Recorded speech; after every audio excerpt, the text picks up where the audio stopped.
Tomorrow evening, President Cyril Ramaphosa will be stepping to the podium for the 2026 State of the Nation address. While South Africa watches for updates on the economy and energy, there's a more deep-rooted crisis flowing through South African households: water security, which is no longer a distant threat, but a daily struggle. So what will the president say to a nation that's thirsty for change? Let's talk about the expectations and perhaps some of the complex governance around all of this with Professor Richard Meisner from the Department of Political Sciences at UNISA. Prof, good morning to you. Thank you very much for your time. Always appreciated. We're talking to you this morning. We've seen protests. I mean, you in Pretoria, thankfully. We're in the city of Joburg. Our report is out on the streets with community members that haven't had water for weeks, some, for weeks, and for some, months and months with weeks at a time of no water. And it's not a unique story. When you look at all of this, whether it's Knysna or here, Hammanskraal, what do you think of as a professional watching the space? Yeah, thank you very much, Iman, and good morning to the listeners. I'm actually sitting in Hartbeespoort.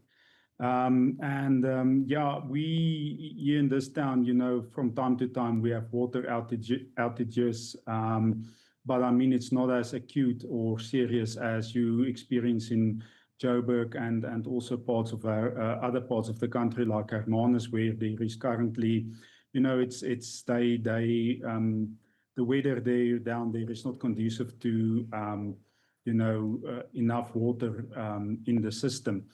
But in any case, to answer your question,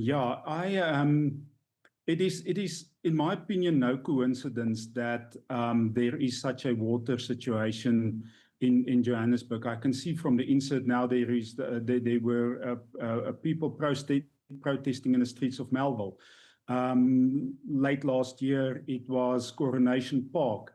So it appears that these water disruptions they flare up in and around, in Johannesburg in different areas. And to me, that is no coincidence, because if we look at Johannesburg over the past 5 years, especially at the municipality and the political leadership in the municipality, I mean, Johannesburg had, I think it was 6 mayors and 5 speakers, or just the other way around. And to me, that is that signals a political unstable environment. And I mean, in such an environment, it is very difficult or almost impossible to have the political will to address these issues. Although there is a trading entity called Johannesburg Water, it's managed by the council. So that leadership filters through to the operational level in Johannesburg Water, and not to mention City Power. I mean, the electricity outages that's occurring on a regular basis, that also affects your water, because without electricity you can't pump water into your reservoirs. And here's the thing, because under the cover of that changing governance, different mayors and different speakers, as you say, completely, revolving door of leadership over the last 5 to 6 years, you can always defer the blame. You can say it wasn't me. You can say it was a legacy from someone else.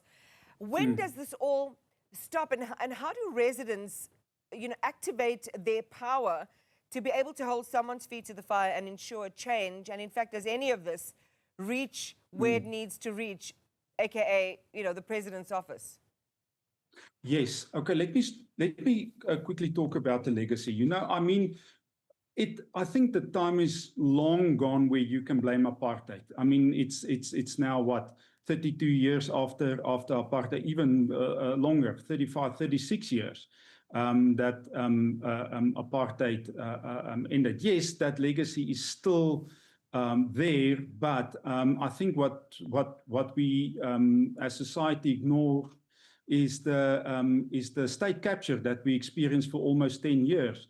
And after the Zondo Commission's report, analysts and economists said that we are going to sit with the effects of state capture for a long time to come. So I think that narrative around the legacy needs to come closer to what has happened in the past decade, and not going back 3, 4, more than 3 decades. So yes, to answer the second part of your question, I mean, the insert shows people demonstrating in Melville, and this is one form of making your political voice known and to highlight your grievances. Last year in Coronation Park, the residents had a meeting with the mayor. And he attended the community meeting, and the people were very angry. And they also voiced their concerns and protested against, the municipality not doing enough or not doing anything at all. At that time, it was water tankers. So when does it reach the president's the presidency? Well, I think it has already reached the presidency, and the president is aware of this now for quite some time. I mean, in last year's SONA, he tied the water problems to municipal failures, disrupted water supply, lack of reinvestment in infrastructure, and also weak capacity in municipalities. And I mean, last year he also mentioned how well DA-led municipalities are governed, pointing towards Cape Town and how well that is governed. So, he's aware of it, but there is the national government through the Department of Water and Sanitation cannot intervene within a municipality or a district municipality or a local municipality in a rural area, unless they have the consent of that of the leadership. Well, look, we're going to be talking to Becky Stofile, who is the president of SALGA. And, SALGA is involved in how municipalities run and what their governance is like. I'm interested in the statement that you made about time is long gone to blame apartheid. It's a very triggering statement in South Africa, as you know.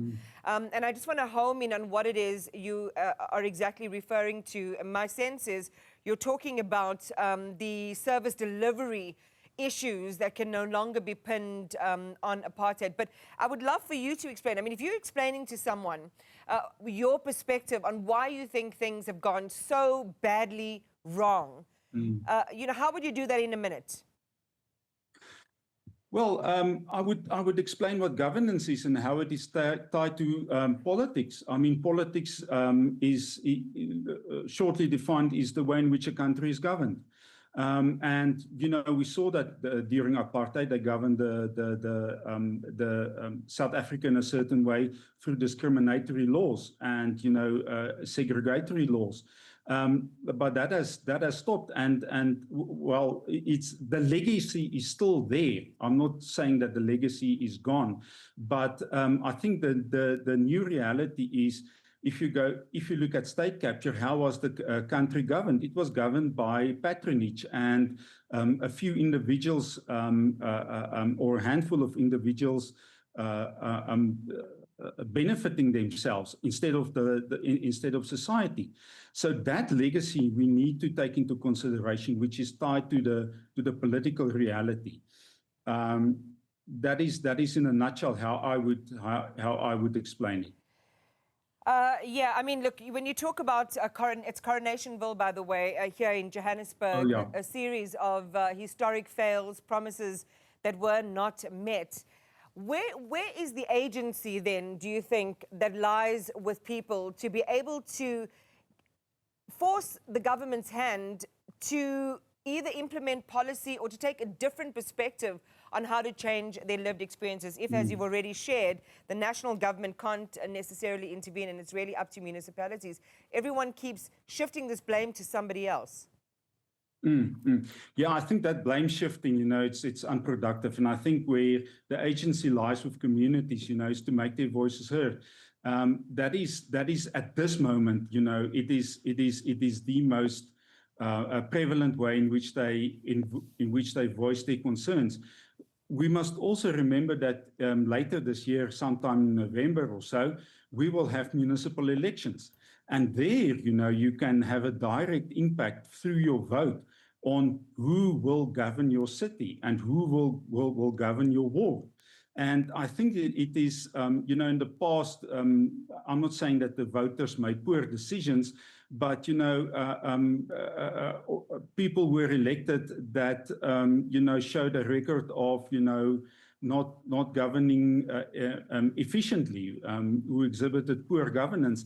And this thing about, coalition shifting, the revolving chairs within Johannesburg, it shows that, I mean, the kingmaker is the mayor. I mean, Al Jamaa holds 2 seats.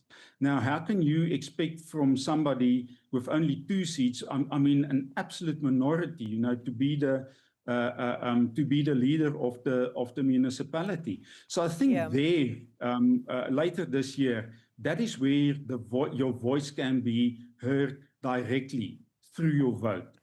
All right, well, let's see what plays out in the months ahead. But yeah, the fact can't escape us that without a proper leadership, especially at municipal level, consistent leadership with longevity, we are going to continue to see these problems persist. And as Professor Richard Meisner is telling us there, it's all up to you, I guess.